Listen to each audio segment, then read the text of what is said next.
Hello, എൻ്റെ സുഹൃത്ത് പറഞ്ഞ ഒരനുഭവം പങ്കുവെക്കാനാണ് ഞാൻ ഇന്ന് ഉദ്ദേശിക്കുന്നത്. അവരെൻ്റെ അടുത്ത് വന്നിട്ടൊരു ചോദ്യം ചോദിച്ചു. എടാ, ഇന്ന് എന്തെങ്കിലും പ്രശ്നമുണ്ടോ? നിന്റെ മുഖത്ത് വല്ലാത്തൊരു സങ്കടം ഫീൽ ചെയ്യുന്നുണ്ടല്ലോ. ചില സുഹൃത്തുക്കൾ അങ്ങനെയാണ്. നമ്മളൊന്ന് മുഖമൊന്ന് താഴ്ത്തിരിഞ്ഞാൽ അവൻ എന്തൊക്കെയോ പ്രയാസങ്ങൾ അനുഭവിക്കുന്നുണ്ട്.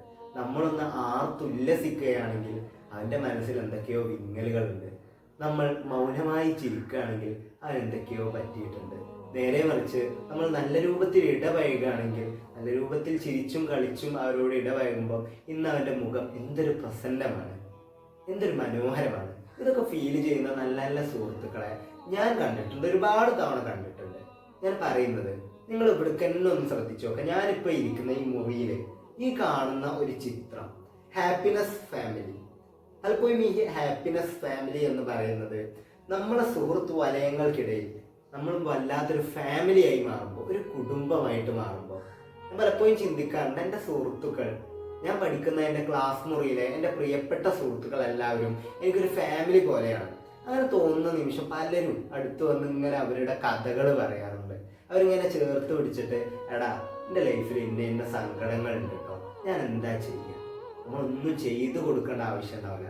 ഒന്ന് കേട്ട്, മൗനമായി കേട്ട്, മൗനമായി ചിരിച്ച് അവരോടൊന്ന് മൂളിയാൽ മാത്രം മതിയാവും. അവർക്ക് വല്ലാത്തൊരു ആശ്വാസം കിട്ടും. ഇതെങ്ങനെയാണ് നമ്മുടെ സുഹൃത്ത് വലയങ്ങളിലേക്ക് വരുന്നത്? കാരണം കുടുംബത്തോട് പോലും അവർ പറയാൻ മടിക്കുന്ന പല കാര്യങ്ങളും നമ്മളോട് അനുഭവങ്ങളായി പങ്കുവെക്കണമെങ്കിൽ അവർക്ക് നമ്മൾ എന്തൊക്കെയോ ഒരു സ്പെഷ്യലായിരിക്കും. നമ്മളോട് പറഞ്ഞ് അവർക്ക് വല്ലാത്തൊരു സന്തോഷം ഫീൽ ചെയ്യുന്നുണ്ടെങ്കിൽ നമ്മൾ അത്തരക്കാരായി മാറണം. അവർക്ക് എന്തും നമ്മളോട് തുറന്നു പറയാമെങ്കിൽ അവർക്കുള്ള ആ ഒരു മറുപടികൾ, അവരെന്താണ് ഇനി ഭാവിയിൽ ചെയ്യേണ്ടത്, അവരെങ്ങനെയാവണം ഭാവിയിൽ മുന്നേറേണ്ടത് എന്ന് നമുക്ക് ഒരു പക്ഷെ പറയാൻ കഴിഞ്ഞിട്ടില്ല എന്ന് വരാം. പക്ഷെ ഒരു മൂളക്കം കൊണ്ട് അവർക്കെല്ലാം തിരിച്ചറിയാൻ കഴിയും.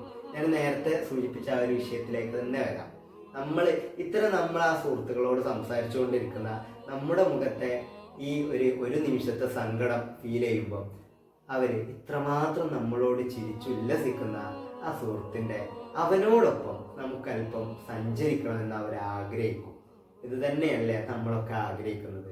ഒരു തലോടലിന് വേണ്ടിയിട്ട്, ഒരു ചേർത്ത് പിടിക്കലിന് വേണ്ടിയിട്ട്, ഒരു മൗനാനുവാദത്തിന് വേണ്ടിയിട്ട് എത്ര തവണ നമ്മളൊക്കെ കെഞ്ചിയിട്ടുണ്ടാവും. നമ്മുടെ ജീവിതത്തോട് നമ്മൾ തന്നെ എത്ര തവണ മല്ലിട്ടിട്ടുണ്ടാവും.